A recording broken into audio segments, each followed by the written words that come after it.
সবাইকে স্বাগত জানাচ্ছি RIL অ্যাঙ্গেল চ্যানেল স্কয়ার বা নিবেদিত দেশ সম্প্রতিকে। আমি সোনিয়া হক আপনাদের সাথে আছি। দর্শক, আজকে আলোচনার বিষয় রেখেছি সংবিধান সংশোধন বনাম সংস্কার, জটিল একটি বিষয়, এবং এই বিষয়টি নিয়ে কথা বলতে আজকে আমার সাথে স্টুডিওতে যুক্ত হয়েছেন গোলাম মাওলা রনি, সাবেক সংসদ সদস্য ও রাজনীতি বিশ্লেষক, এবং যুক্ত আছেন মাসুদ কামাল, সিনিয়র সাংবাদিক। দুজনকেই স্বাগত জানাচ্ছি এবং দুজনেই আমার খুব পছন্দের মানুষ। আমি কথা বলতে চাই, আমি কম কথা বলতে চাই, আপনাদের কাছ থেকে জানতে চাই আজকে জুলাই বিপ্লব পরবর্তী বাংলাদেশের রাজনীতিতে এখন সবচেয়ে আলোচিত এবং বিতর্কিত বিষয় হলো সংবিধানের ভবিষ্যৎ।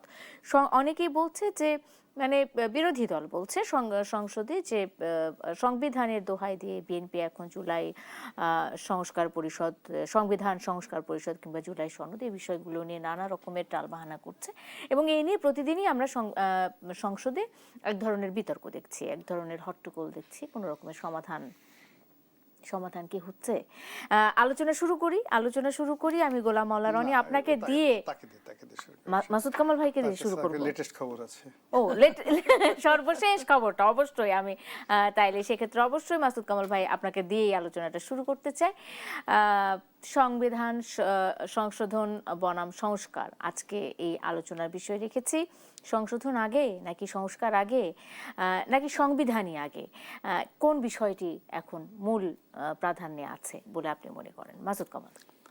শুনেন, একটা জিনিস হলো কি, একটা রাষ্ট্র সবসময় চলবে সংবিধানকে কেন্দ্র করে। রাষ্ট্র ডানে যাবে না বামে যাবে সেটা সে সংবিধান দেখে সিদ্ধান্ত নেবে।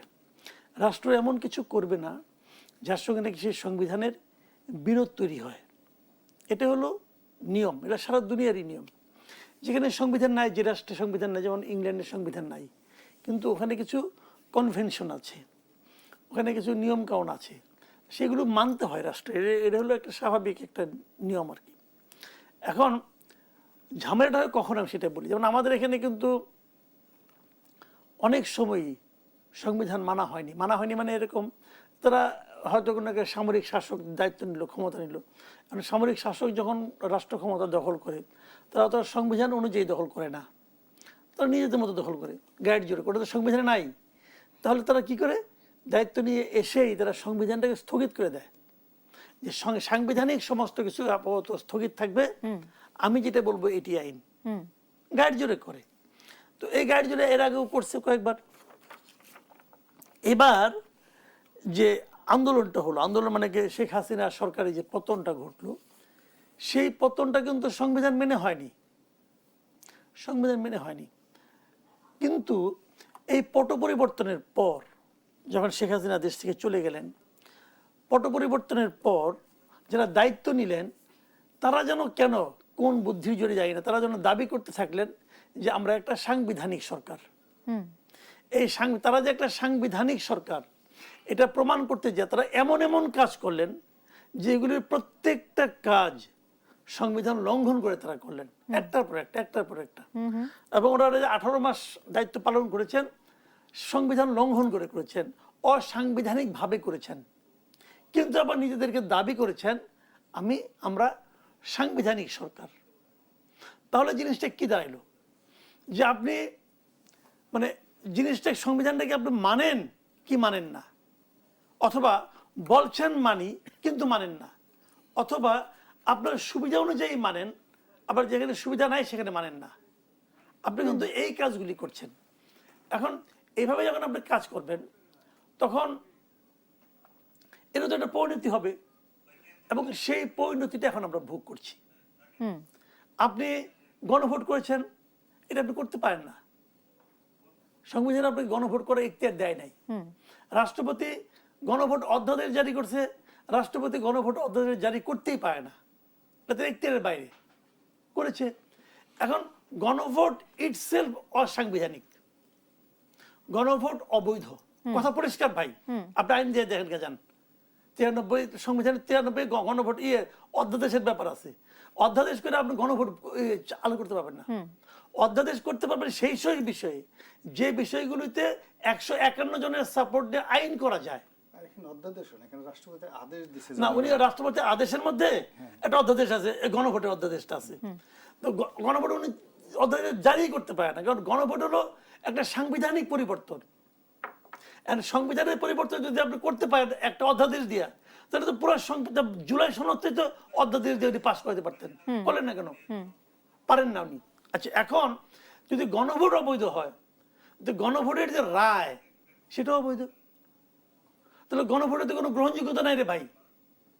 এখন যদি বিএনপি বলে আমি এই গণভোটে মানি না, কিন্তু এই যে 70% মানুষের ভোট, হ্যাঁ ভোট, হ্যাঁ আচ্ছা, এটা তো পুরো জিনিসটাই তো অবৈধ। আপনি বলি আপনাকে একটা কথা, আপনি একটা বিয়ে পড়াইলেন, বিয়ে অনুষ্ঠানে আয়োজন করছেন, আয়োজন করে 50 জন লোককে খাওয়াইছেন, সবাই গিফট টিফট দিয়ে গেছে, খাইছে, যখন গিফট দিবে কিছু, পরে দেখা গেলো যে বিয়েই হয় নাই।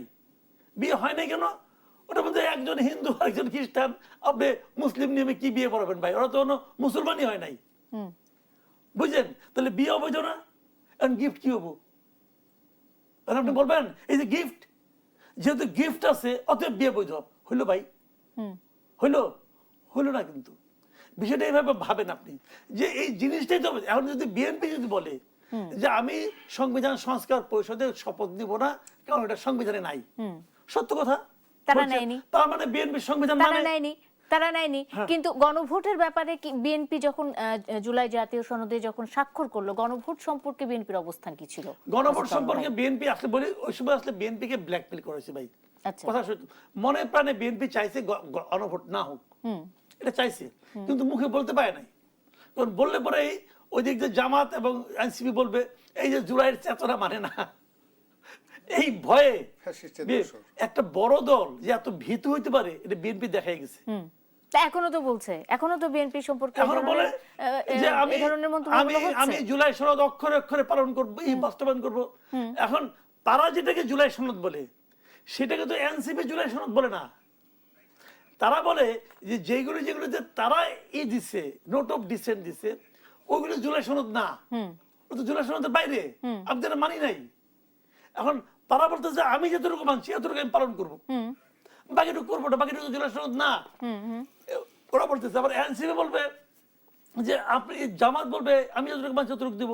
তার মানে কি এই ঝামেলাগুলো হয় এই কারণে যে এটা তো শুরুটাই তো ভুল দিয়ে শুরু হয়েছে। এই যে একটা কথা প্রত্যেকের কাছে গত কদিন ধরে যাদের সাথে আলোচনা করছি তারা বলছেন যে এটার শুরুটাই হয়েছে গলদভাবে এবং গোজামিল দিয়ে, এবং এক ধরনের মানে ইচ্ছাপ্রসূতভাবেই এই বিতর্কগুলো টিকিয়ে রাখা হয়েছে যাতে করে পরবর্তী সময়ে এই সব নিয়েই সংসদে আলোচনা হয়, মূল ইস্যুগুলো জনস্বার্থ সম্পৃক্ত কিংবা আমাদের যে সাধারণ মানুষের যে কথাগুলো সেই কথাগুলো সংসদে যেন ঢাকা পড়ে যায় বা সেগুলো যে নিয়ে যাতে আলোচনা করা না হয়। আমি চলে আসি গোলাম মাওলা রনি ভাই, আপনার কাছে এই সময় আলোচনা হওয়ার কথা ছিল জ্বালানি তেলের বিষয়টি নিয়ে, যেহেতু যুদ্ধের কি প্রভাব বাংলাদেশে পড়বে সেটা এখন পর্যন্ত আমরা জানি না, যুদ্ধ কতদিন চলবে সেটাও আমরা এখন পর্যন্ত জানি না। কিন্তু আমরা সংসদে যে চেহারাটা দেখতে পাচ্ছি দু দলের শুধুমাত্র জুলাইকে কেন্দ্র করে মুখোমুখি অবস্থান, সেটি আসলে জনগুরুত্বপূর্ণ যে ইস্যুগুলো সেই ইস্যুগুলোকে ধামাচাপা দিয়ে দিচ্ছে কিনা, এবং এটা আসলে ভবিষ্যতে থেকে খুব ভালো কোনো ফল বয়ে নিয়ে আসবে, আপনার কি মনে হয় রনি ভাই? প্রথমত হলো যে এখন বাংলাদেশের যে অবস্থা, আমার কাছে মনে হয় যে একটা সর্বদলীয় কমিটি করা উচিত সংসদের ভিতর এবং বাইরে। যারা প্রিচার আছেন, যারা সমাজে ইনফ্লুয়েন্স রাখেন, যারা মিডিয়া ব্যক্তিত্ব আছেন, সাংবাদিক, সাহিত্যিক, সবার ভিতর থেকে মানে সরকারের একটা বন্ড তৈরি করা। এবং এটা এখন সংসদে যে বিষয়গুলো নিয়ে আলোচনা হচ্ছে তাদের চাইতে বা সেগুলোর চাইতে হাজার হাজার গুণ বেশি গুরুত্বপূর্ণ। কেন গুরুত্বপূর্ণ? আজ থেকে মাস 3 আগে যখন যুদ্ধ শুরু হয়নি তখন জাতিসংঘ একটা যে তাদের যে FAO তারা একটা রিপোর্ট বের করেছে এবং সেই রিপোর্টে বাংলাদেশকে লাল তালিকাভুক্ত করেছে যে এখানে খাদ্য সংকট দেখা দিবে। 1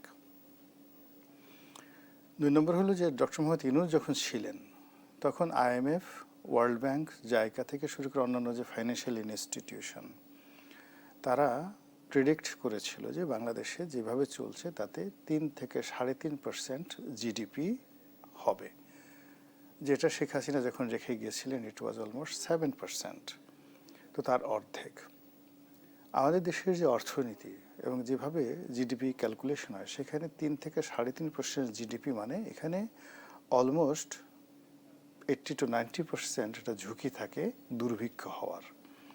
তো দেখুন, যখন মানে ওয়ার্ল্ড ব্যাংক বলছে, আইএমএফ বলছে যে এখানে 3 থেকে 3.5% জিডিপি হবে, ঠিক তার সঙ্গে জাতিসংঘের অন্য একটা প্রতিষ্ঠান যেটা এফএও তারা বলছে যে বাংলাদেশের ফুড সিকিউরিটিতে রেড জোন, এখানে দুর্ভিক্ষ হতে পারে, ক্লিয়ার ইট। এই যুদ্ধ শুরু হওয়ার পর সমস্ত অর্থনীতিবিদ বাংলাদেশের এবং দেশের বাইরে ইনক্লুডিং আইএমএফ তারা যেটা বলছে যে এই বাংলাদেশের যে অর্থনৈতিক সংকট জিডিপি নিয়ে এমন অবস্থা হয়েছে যে এখন এই জিডিপি আর কোনো প্লাসে থাকবে না, এটি -1 to 2% হয়ে যাবে। আমার জানা মতে ব্রিটিশ দ্বিতীয় বিশ্বযুদ্ধের পর আমাদের যে ভারতের যে জিডিপি কিংবা আমেরিকা বা ইংল্যান্ডের যে জিডিপি যেখানে খুব বেশি খারাপ অবস্থায় গেছিল তখনও সেটা মাইনাসে যায়নি, কিন্তু বাংলাদেশে এইবার এই মানে ফিসক্যাল ইয়ারে অর্থ বছরে এটা -2% যাওয়ার সম্ভাবনা আছে। এবং এই কথা সরকারি দলের একজন সংসদ সদস্য রেজা কিবরিয়া তার নিজে বলেছেন তার আইএমএফের সূত্র দিয়ে টেলিভিশনে। তো এরকম অসংখ্য ঘটনা, যে ঘটনাগুলো নিয়ে সরকারের অর্থমন্ত্রী কর্তা ব্যক্তি যে এরকম একটা পরিস্থিতি যখন হয় তখন আসলে সচেতন হওয়া ছাড়া আমাদের আসলে তেমন কিছু করার নেই। মানুষ যাতে অধৈর্য না হয়, ধৈর্য হারিয়ে না ফেলে, এবং আমরা যারা সমাজে বিভিন্ন কথাবার্তা বলি, আমার মাসুদ কামাল সাহেব, আমাদের কথাবার্তার মধ্যে যেন একটা ধারাবাহিকতা থাকে, ইনক্লুডিং ইউ, যেন আমরা এই সময়টাতে দেশ এবং জাতির পক্ষে একত্রে কাজ করি। এই বিষয়গুলো নিয়ে না তারেক রহমান সাহেব, না জামাতের সভাপতি শফিকুর রহমান সাহেব, তারা এটা ট্রু শব্দ এখন পর্যন্ত উচ্চারণ করেননি। এবং আমি এই যে ভাষায় আপনার সাথে কথা বললাম, আজ পর্যন্ত গত 3 মাসে এই দুই নেতার মুখ দিয়ে বা তাদের কোনো কর্তা ব্যক্তি, তাদের যারা সাহাবী রয়েছেন, তাদের যারা ডান হাত বাম হাত রয়েছেন, তাদের মুখ থেকেও এই জাতীয় সমস্যা নিয়ে কোনো কথাবার্তা আমরা শুনতেছি না। সরকারের কাছ থেকে যে কথা শুনছি সেটা হলো খাল কাটলে বাংলাদেশের সব সমস্যার সমাধান হয়ে যাবে, কোনো দুর্ভিক্ষ থাকবে না, এবং ধান চাল আটা ময়দা চিনি থেকে শুরু করে নিত্য প্রয়োজনীয় দ্রব্য সামগ্রী খাল দিয়ে ভেসে ভেসে এসে টেকনাফ থেকে তেঁতুলিয়ায় এতটা ছড়ায় যাবে, শুধু লোকজন খালের তীরে দাঁড়িয়ে বস্তা ভরে ভরে সেখান থেকে তুলবে, এরকম কথা মনে হচ্ছে। তাদের অবস্থা দেখে মনে হচ্ছে যে তারা যে ফ্যামিলি কার্ড দিচ্ছে ওটা এত গুরুত্বপূর্ণ যে ওই ফ্যামিলি কার্ড যেখানে দেন, আপনি গাছের কাছে দেন, মাছের কাছে দেন, ব্যাংকের কাছে দেন, বিমার কাছে দেন, বিল্ডিংয়ের কাছে দেন, ওই কার্ড ছোঁয়ানোর সাথে সাথে সেখান থেকে শুধু টাকা বেরোতে থাকবে, আয় করতে হবে না। তারা ডিজেল কার্ড করছে, ভাবসব দেখলে মনে হয় এই ডিজেল কার্ড যদি ওই আমাদের যে বিভিন্ন ব্রিজ কালভার্ট পুল এগুলোর যে পিলারগুলো আছে পিলারের ঘষা দিলে ওখান থেকে খালি তেল বেরোতে থাকবে, ডিজেল বেরোতে থাকবে, এইরকম একটা তার আনন্দ উৎসবে মানে মগ্ন। অন্যদিকে জামাত এনসিপি তাদের বক্তব্য হলো যে এই মুহূর্তে যদি জুলাই সনদ পাশ হয়ে যায়, পাশ হওয়ার সাথে সাথে বাংলাদেশে 100টা ডিজেলের খনি আবিষ্কার হয়ে যাবে, পাওয়া যাবে মুহূর্তের মধ্যে। আল্লাহ স্বপ্নে দেখাই দেবে যে তোমাদের আর জান্নাত থান্নাতের এই সমস্ত বেশি একটু পরে পরে করো। ওই জায়গাতে জামাতের বাড়ির নেতার অমুক নেতার বাড়ির পাশে, ওই আমির হামজার বাড়ির পাশে 4টা ডিজেলের খনি আছে, খালি ওখানে টিউবওয়েল বসাবা, ভক ভক ভক ভক করে ওখানে শুধু ডিজেল বেরোতে থাকবে। বাংলাদেশে কোনো ডিজেলের সমস্যা নাই, পেট্রোলের সমস্যা নাই, শুধু জুলাই সনদ স্বাক্ষর করলেই হবে। আরেকজন হয়তো মনে করতেছে যে না, এখানে যদি সংবিধান সংস্কার করা হয় তাহলে আমাদের যে এখন এই মুহূর্তে অর্থনৈতিক সংকট আছে, কিন্তু এটা করার সাথে সাথে বাংলাদেশ ব্যাংক অটোমেটিক এখানে যেখানে সোনা আছে 100 গুণ সোনা হয়ে যাবে, যেখানে ডলার আছে 100 গুণ ডলার হয়ে যাবে, যেখানে টাকা আছে 100 গুণ টাকা হয়ে যাবে। ফলে এই যে তারা একটা হ্যালোসিনেশন এবং একটা ইলিউশন, ইংরেজিতে যে দুটো শব্দ বলি, এই দুটো দ্বারা সরকারি দল এবং বিরোধী দল যে হ্যামিলনের বাঁশিওয়ালার মতো করে বাঁশি বাজিয়ে বাজিয়ে আমাদেরকে ধ্বংসের অতলান্তের দিকে নিয়ে যাচ্ছে। সংসদ কি আসলে কোনো রকমের সমাধান ছাড়াই কোনো আলোচনাতে চলছে, মানে এমনটাই তো মনে হচ্ছে না? আমি এখানে মানে এখানে সংসদের কতগুলো বিষয় থাকে। ফার্স্ট থিং হলো যেখানে প্রশ্নোত্তর পর্ব থাকে, পয়েন্ট অফ অর্ডারে তারা দাঁড়িয়ে কথা বলে জনগুরুত্বপূর্ণ বিষয় বা ওখানে সংসদে কারো যদি অধিকার ক্ষুণ্ণ হয়। এরপর তারা নোটিশ দেয়, যে কোনো জনগুরুত্বপূর্ণ বিষয়ে নোটিশ দেয়। এর বাইরে রাষ্ট্রপতির ভাষণের উপর তাদের একটা আনলিমিটেড লিবার্টি থাকে তারা কথা বলার জন্য। তো যে কয়টি অধিবেশন হয়েছে রাষ্ট্রপতির ভাষণের উপর আলোচনা হয়েছে, অনেক বিষয়ে নোটিশ দেওয়া হয়েছে, অনেকে পয়েন্ট অফ অর্ডারে দাঁড়িয়েছেন। তো এই যে জিনিসগুলো হয়েছে তারা সব ব্যাপার কথা বলেছে, মুক্তিযুদ্ধ নিয়ে কথা বলেছে, রাজাকার নিয়ে কথা বলেছে, তারপর শেষে তাদের ব্যক্তিগত স্বার্থ সংশ্লিষ্ট বিষয় নিয়ে কথা বলেছে, একে অপরকে ভুয়া ভুয়া বলেছে, একে অপরকে গালাগাল করেছে, ঠাট্টা করেছে, মস্কারা করেছে, সবই করেছে, কিন্তু আপনার আমার কথা বলা হয়নি। একটা বিরতি নেই। ইয়েস, একটা বিরতি নেই। বিরতির পর ফিরে এসে বাদ বাকিটুকু শুনবো। দর্শক থাকুন আমাদের সাথে, ফিরছি দেশ সাম্প্রতিকে, ফিরছি এক্ষুনি। বিরতির পর স্বাগত। আরেকবার দেখছেন দেশ সাম্প্রতিক, নিবেদন করছে আরআইএল অ্যাঙ্গেল চ্যানেল স্কয়ারবার। আমি সোনিয়া হক আপনাদের সাথে আছি এবং সংবিধান সংশোধন বনাম সংস্কার এই বিষয়টি নিয়ে কথা বলছিলাম। আমি শুরুতেই চলে যেতে চাই এই অংশে মাসুদ কামাল ভাই আপনার কাছে। বিএনপি বলছে যে তারা তাদের ইশতেহারে স্পষ্ট করেছে যে তারা জুলাই বিপ্লবের স্পিরিট বা জুলাই সনদ 2025-এর প্রতিটি বিন্দু বাস্তবায়নে অঙ্গীকারাবদ্ধ এবং তারা তাদের নির্বাচনী ইশতেহার এবং দীর্ঘদিন ধরে তাদের যে রাজনৈতিক অঙ্গীকার 31 দফা সেটার সাথে সমন্বয় করে জুলাই সনদের মূল চেতনার সাথে এক ধরনের সমন্বয় করে সংবিধানের সংশোধনের পথে এগোচ্ছে, এমনটাই তারা বলছে। অন্যদিকে তারা যখন এই গঠনমূলক যাত্রার সমান্তরালে যাচ্ছে, দেখা যাচ্ছে তখন বিরোধী দলের এক ধরনের অদ্ভুত এবং রহস্যজনক অবস্থান দেখা যাচ্ছে। এগুলা অনেকে বলছেন, সে কথাগুলোই আমি বলছি।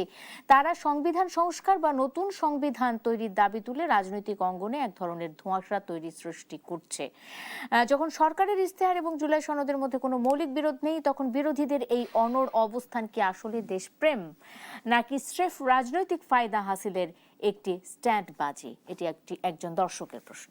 শুনুন আমি বলি ভাই, ঘটনা হলো আগেই বলেছি যে জুলাই সনদ বলতে বিএনপি যেটাকে বুঝায়, জামাত এবং এনসিপি ওটাকে বোঝায় না। আরো সহজ করে বলি, এখন এখানে কয়টা বাজে? রাত্র 10:30। আমেরিকা এখন কয়টা বাজে? সকাল 9:30, এরকম হতে পারে। এখন ও আর আমি যদি তর্ক করি যে সকাল না রাত, সকাল না রাত, কোনটা সত্য? দুইটাই যার যার মতো করে সত্য। বুঝতে পারছি? এখানেও ঠিক একই জিনিস। জুলাই সনদ বলতে যে বিএনপি যেগুলোতে নোট অফ ডিসেন্ট দিয়েছে ওগুলো বিএনপি জুলাই সনদের পার্ট মনে করে না। ওকে, আর বিএনপি ইসলামী জামাত ইসলামী এবং এনসিপি তারা যে সংসদে আছে তারা মনে করে যে গণভোটের সময় যে প্রশ্নগুলি করা হয়েছে এটা হলো জুলাই সনদের সংবিধান সংস্কারের যে অংশটুকু সেটা এখানে আছে। এটাকে বিএনপি মনে করে না। যেমন গণভোটে বলা হয়েছে উচ্চ কক্ষ হবে 100 সদস্য বিশিষ্ট এবং এই 100 সদস্যকে নির্বাচন করা হবে পিয়ার পদ্ধতিতে। বিএনপি এটার মধ্যে নোট অফ ডিসেন্ট দিয়েছে, কিন্তু এটার মধ্যে তো এই গভর্নমেন্ট তো এটার মধ্যে তো এটা নিয়ে তো সে গণভোট করছে। এটা যে আবার 70% ভোটও ম্যানেজ করছে কেমনি কেমনি করে জানি। ওই ভোটের সংখ্যা কিন্তু আমি সঠিক মনে করি না, মানে অনেক ঘাপলা আছে। যাক, সে আলোচনা এখন এটা এই আলোচনা সে আলোচনা না, কাজে এই আলোচনাটাই করি। কাজে এটা তো বিএনপি মনে করে না। এখন 70% বলবে যে 70% লোক তো ভোট দিছে, এই 70 কিন্তু 60-এ 70, মানে 42%। অনেকে বলে কিন্তু প্রায় দেখি আমাদের লোকজন বলে আপনারা তো 51% ভোট পেয়েছেন আর 70% লোক ভোট দিয়েছে হ্যাঁ ভোটের পক্ষে। মিথ্যা কথা, অঙ্ক জানে না, অথবা অঙ্ক জানে না বুঝে মানুষকে বুঝায়। 70 হলো গিয়া যত শতাংশ লোক ভোট দিছে তার 70%, তো তার 70% হলে 100-র কত শতাংশ? 42%। কিন্তু এইরকম নাটকে আলাপ করতে কোনো লাভ নেই ভাই, সেটাও বড় কথা না। তাহলে আচ্ছা আপনি আমাকে একটা কথা বুঝান তো ভাই, গণভোটে কে কে রাজি হয়েছে? 30টা রাজনৈতিক দল রাজি হয়েছে। এই 30টা রাজনৈতিক দলই কম বেশি ইলেকশন করছে এবং এই প্রত্যেকটা দল তো বলছে হ্যাঁ ভোট দিতে, ইনক্লুডিং বিএনপি তারেক রহমান বলছে হ্যাঁ ভোট দেন, মির্জা ফখরুল বলছে হ্যাঁ ভোট দেন, সবাই মিলে হ্যাঁ ভোট দিতে বলছে। তারপরেও ওদের হিসাব অনুযায়ী 70% বলে কেন, 30% হা ভোট দিল না কেন? এরা কারা? এরা কারা?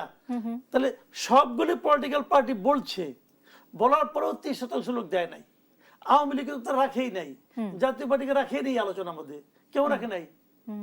যে আলোচনা যে কমিশনে আলোচনা, কমিশনের জাতীয় পার্টি নাই, আওয়ামী লীগ নাই, সেটা জাতীয় ঐক্যমত্য হয় কোন কিনা? হিসাবটা কি রে ভাই? জাতির মধ্যে নাই। তো আপনারা গায়ের জোরে জাতির সংজ্ঞা নির্ধারণ করতেছেন। মানে জাতীয় পার্টি আওয়ামী লীগের কার্যক্রম নিষিদ্ধ, জাতীয় পার্টি থাকলে পরে কি সমস্যা হতো? এটা তো আমার প্রশ্ন। আমিও তো আওয়ামী লীগের কার্যক্রম আপনি নিষিদ্ধ করছেন কেন? কি কারণে করছেন? কোন আইনে করছেন? আপনি তো কালো আইন দিয়ে করছেন। আবার সেই আইনে কি বলছেন আপনি? দেখেন, একটার পর একটা কিন্তু ঝামেলা। কি বলছেন আপনি? যে যতদিন নাকি তাদের বিচার চলবে ততদিন পর্যন্ত তারা তাদের রাজনৈতিক কার্যক্রম নিষিদ্ধ থাকবে। মানে তাদের দলটাই কিন্তু নিষিদ্ধ করে নাই, কিন্তু রাজনৈতিক কার্যক্রম নিষিদ্ধ করছে। যতদিন বিচারটা শেষ না হবে। বিচার শুরু হয়েছে? আওয়ামী লীগের প্রতি কোনো বিচার শুরু হয়েছে? কোথাও কোনো মামলা হয়েছে? তো বিচার যদি শুরুই না হয়, তাহলে এখন তারা বিচারটা শুরু হোক, তারপরে আপনি ঘরের কাজটা। এখন যদি বিচার শুরু করতে লাগে 10 বছর, তো এই 10 বছর আওয়ামী লীগের কার্যক্রম নিষিদ্ধ থাকবে? এটা আসলে কিসের ইঙ্গিত? মানে এটাকে বন্ধ, এই রাজনৈতিক দলটাকে বন্ধ করে রাখার, মানে এরা চলতে না পারে। স্বৈরাচারের বিরোধিতা করে ফ্যাসিবাদের পতন ঘটে আমরা একটা অন্তর্বর্তীকালীন সরকার আনছিলাম। এই অন্তর্বর্তীকালীন সরকার, আমি এই সরকারকে একটা স্বৈরাচারী সরকার হিসেবে মনে করি। এরা যেভাবে দেশ চালাইছে স্বৈরাচারী কায়দায় চালাইছে। সহজ হিসাবে তারা যা ইচ্ছা তাই করছে।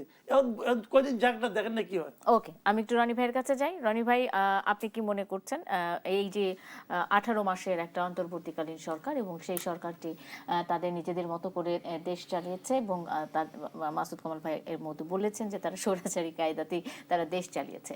মানে স্বৈরাচারের হাত থেকে বাঁচতে গিয়ে স্বৈরাচারী কায়দায় দেশ চললো 18 মাস, এবং তার ফলশ্রুতিতে কি হচ্ছে না হচ্ছে আমরা সেটা দেখতে পাচ্ছি। ওই যে গোজামিলের যে ঐকমত্য কমিশন, সে অভিযুক্ত থেকেই গেল। রনি ভাই, আপনার মতামত জানতে চাই। মাসুদ কামাল ভাইয়ের সাথে একটু দ্বিমত পোষণ করি। এখানে হলো আগের যে অন্তর্বর্তীকালীন সরকার, তারা স্বৈরাচারী ভাবে বা স্বৈরাচারের মতো দেশ চালায়নি। এর কারণ হলো স্বৈরাচার হওয়ার জন্য বিশেষ যোগ্যতা লাগে, a certain level of quality. তো তাদের সেই কোয়ালিটিটা কোনো কালই ছিল না। 2 নম্বর হলো যে স্বৈরাচারের সঙ্গে একটা পলিটিক্যাল রাজনৈতিক একটা কোয়ালিটি থাকে। এখানে nobody was qualified as a politician. তো তারা দেশটা চালিয়েছে অনেকটা শিশুর মতো, অবোধ শিশুর মতো, অনেকটা খামখেয়ালির মতো, অনেকটা উন্মাদের মতো। এই অবোধ শিশুগুলোর বিরুদ্ধে কোটি কোটি টাকা, প্রায় শয়ে কোটি কোটি টাকা দুর্নীতির অভিযোগও হয়ে গেল রনি ভাই। ওটাই, মানে তারা সবকিছু আছে, মানে অবশ শিশুর মতো, কখনো কখনো উন্মাদের মতো, উন্মত্তের মতো, কখনো গোয়ার গোবিন্দের মতো তারা চালিয়েছে। তো এর ফলে কি হলো যে এই দেশের অনেক ক্ষতি হয়ে গেছে, যেটা কোনো স্বৈরাচারের আমলে এভাবে হয়নি। আমাদের এই সময়টাতে আমাদের জাতির অনেক লোক গালাগালি করতে শিখে গেছে, বিশ্রী ভাষায়, নারী পুরুষ থেকে শুরু করে সব মানুষকে গালাগালি করার যে একটা অদম্য চরিত্র একটা বিশেষ শ্রেণীর মধ্যে চলে আসছে। স্বাধীনতার পরে এইরকম একটা বিশাল শ্রেণীর চরিত্র কোনো সরকারের প্রণোদনায় বা প্রযোজনায়, সরকার টাকা দিয়েছে আর তাদেরকে বলেছে যে তোরা গালাগালি কর আর মানুষকে অপমান কর এবং এই জাতিকে একটা অসভ্য জাতি বানিয়ে ফেল। এরকম ঘটনা আমরা কখনো দেখিনি। এরপর হলো এই জাতির কোনো কিছুর প্রতি তাদের কোনো মায়া ছিল না, দয়া ছিল না। যেমন ধরুন আমেরিকার সঙ্গে তারা একটা চুক্তি করেছে। কল্পনা করতে পারেন যে আমরা এখন তেল কিনতে গিয়ে আমেরিকার কাছ থেকে অনুমতি নিতে হবে। আমরা এখন গম কিনছি আমেরিকা থেকে, ওয়ার্ল্ড মার্কেটে পার মেট্রিক টন যে গম, তার চেয়ে $65 না $66 পার মেট্রিক টনে বেশি দিয়ে আমরা তাদের কাছ থেকে গম কিনছি। আমাদের যেখানে তেল কেনার $2 বিলিয়ন নেই, সেখানে আমরা তাদের কাছ থেকে 36,000 কোটি টাকা দিয়ে আমরা বিমান কিনছি। আমি একটু আপনাকে থামাবো রনি ভাই, এই বিষয়টি নিয়ে কথা বলবো, কারণ বাংলাদেশের এই যে বিভিন্ন দেশের বলয় প্রীতির মধ্যে থাকা, এটিকে কখনো শেষ হবে কিনা আপনার কাছে জানতে চাইবো। একটা বিরতি নিয়ে বিরতির পর স্বাগত আরেকবার। দেখছেন দেশ সাম্প্রতিক, নিবেদন করছে আরআইএল অ্যাঙ্গেল চ্যানেল স্কয়ারবার। আমি সোনিয়া হক আপনাদের সাথে আছি। সংবিধান সংশোধন বনাম সংস্কার নিয়ে আজকে আলোচনা করছিলাম। আলোচনায় ফিরে যেতে চাই। মাসুদ কামাল, আপনাকে যুক্ত করতে চাই শুরুতেই। এই অংশে সময় খুবই কম, আমি একটু খুব দ্রুতই জানতে চাইবো যে এই এখন বিরোধী দল এই সংবিধান সংশোধন কিংবা সংস্কার এই বিষয়গুলো নিয়ে রাজপথের আন্দোলনের এক ধরনের তারা দাবি তুলেছে, এবং আমরা দেখেছি যে কিছুদিন আগে বা 2-3 দিন আগেই আমরা দেখেছি যে বিরোধী দলীয় চিফ হুইপ সাবেক প্রধান উপদেষ্টাকেও এই আন্দোলনে শরিক হওয়ার আহ্বান জানিয়েছেন। মানে এই বিষয়গুলো কি সংসদের বিষয়গুলোকে আসলে সংসদেই মীমাংসা হবে নাকি রাজপথ পর্যন্ত গড়িয়ে যাবে, কি মনে হয় আপনার কাছে? এই বিষয়টা নিয়ে বিরোধী দল যতটা পারে মানুষের কাছে যাওয়ার চেষ্টা করবে, কারণ তাদের এটি রাজনীতি আনবে। এবং নাহিদ ইসলাম যেটা বলছে যে প্রধান উপদেষ্টাকে বলছে যে আপনার করা যে অধ্যাদেশগুলো সেগুলি একটা একটা বাতিল হয়ে যাচ্ছে, অতএব আপনার উচিত আমাদের সঙ্গে রাজপথে নামা। এটা তো উনি আহ্বান জানাইছেন। উনি যদি পায়েও ধরেন তবু উনি নামবেন না মূলত দুইটা কারণে। প্রথম কারণটা হলো যে উনি কখনোই এ দেশের কোনো প্রয়োজনে অথবা অপ্রয়োজনে রাস্তায় নামেন না, ওনার নামার কোনো ইতিহাস নাই। উনি যে এইবার দায়িত্ব নিয়েছিলেন ওনার ব্যক্তিগত চরিতার্থে, প্রতিহিংসা চরিতার্থ করার জন্য, এবং নিজের কিছু পেন্ডিং কাজ ছিল, নিজের কিছু সুবিধা ছিল, ওগুলি নির্লজ্জের মতো আদায় করে নেওয়ার জন্য, এটাতে উনি নামবেন না। আর দ্বিতীয়ত, যদি উনি ভীমরতিপ্রাপ্তও হন যে আমি নামবই, তাহলেও নামবেন না। শেষ মুহূর্তে চিন্তা করবেন নামলে পরে যে পরিমাণ পচা টমেটো এবং ডিম খেতে হবে, এটা বরং নামার দরকার নেই। ওনার এতটাই অর্জন, জনগণ তাকে এই দুটা ছাড়া আর কোনো কিছু দিয়ে সম্বর্ধনা জানাবে না। কাজেই এইগুলি সব কথার জন্য কথা বলার জন্য বলা, কথার জন্য কথা, বলার জন্য বলা। আমি চলে যাই গোলাম মাওলা। রনি ভাই, আপনার কাছে ওই যে বিরোধী দল রাস্তায় নামার ডাক দিচ্ছে বা আহ্বান জানাচ্ছে, বিভিন্ন সময় তারা রাস্তায় নামার বা রাজপথে নেমে আসার কথা বলেন, এটা আমরা জানি। এবং সেই সাথে মানে এখন মানে আমরা যদি বলি এই সব কিছুর ভবিষ্যৎটা কেমন দেখছেন, মানে আমার কাছে প্রশ্ন আসলে অনেক বড় প্রশ্ন, সেটি সময় কালক্ষেপণ হবে। আপনি আপনার মতামত জানতে চাই। ভবিষ্যৎ খুব ভালো, বিএনপি যা চাইবে তাই হবে। জামাত সংসদের মধ্যে খুব নরম ভাষায়, ভদ্র ভাষায়, কুরআন হাদিস এর আলোকে তারা বিএনপিকে সমালোচনা করবে মৃদু ভাষায়, চুয়া চুয়া করে। আর তারা যে একটা বিরোধী দল, এই যে তারা যে একটা বিরোধী দল, একটু জনগণের মধ্যে এটা দেখানোর জন্য যতটুকু অঙ্গসজ্জা করা দরকার, সাজসজ্জা করা দরকার, শান্তিপূর্ণ গান্ধীবাদী কিছু মিছিল হবে, মিটিং হবে। কিন্তু তারা প্রাণত চাইবে যে সংসদটা 5টি বছর, তারা যে প্রায় 78টি সিট পেয়েছে, তো এই 5টি বছর তারা বেতন পাক, ভাতা পাক, এবং তাদের যে রাজনীতি, সেই রাজনীতিটা তারা আরও সুন্দরভাবে গুছিয়ে আগামীতে যেন অন্ততপক্ষে এই যে 78টি সিট হয়েছে, এটা একটা সিটও বাড়ে, যেন না কমে, তারা এই চেষ্টা করবে। রাষ্ট্র ক্ষমতার সাথে লড়াই করা, সংগ্রাম করা, এটা আসলে মানে যাকে বলে এনসিপিতে একেবারে নতুন, জামাতের ইতিহাস নেই। জামাতের ইতিহাস সবসময় হলো ক্ষমতাসীনদের সঙ্গে একটা সুসম্পর্ক স্থাপন করা। ফলে যে কোনো মূল্যে, যে কোনো পরিস্থিতিতে তারা বিএনপির সাথে সম্পর্ক, যে বিতর্ক চলছে সংসদে, সেই দায়টাকে অন্তর্বর্তীকালীন সরকার এড়াতে পারে কিনা? অন্তর্বর্তীকালীন সরকার তো অনেক কিছুতেই এড়াইতে পারে না। এদের বিরুদ্ধে এই যে দেখুন, এখন তার দেশ থেকে মানে নিষেধাজ্ঞা চাচ্ছে। উনি বললেন যে টমেটো মারা হবে, ডিম মারা হবে। এখন আগে তো মানুষ এগুলো, আমার মাথায় এটা আসে নাই, ডিম টমেটো এগুলো আসেনি, কিন্তু হঠাৎ মাসুদ কামাল সাহেব বলার সঙ্গে সঙ্গে আমার মাথায় আসছে। এবং আপনারা যারা দেখলেন, অনেক লোক দেখবেন যে কালকে থেকে ডিম রিজার্ভ করবে, টমেটো রিজার্ভ করবে, কারণ এটা যত বেশি পচবে তত বেশি এটা উপযোগিতা পাবে। Thank you very much.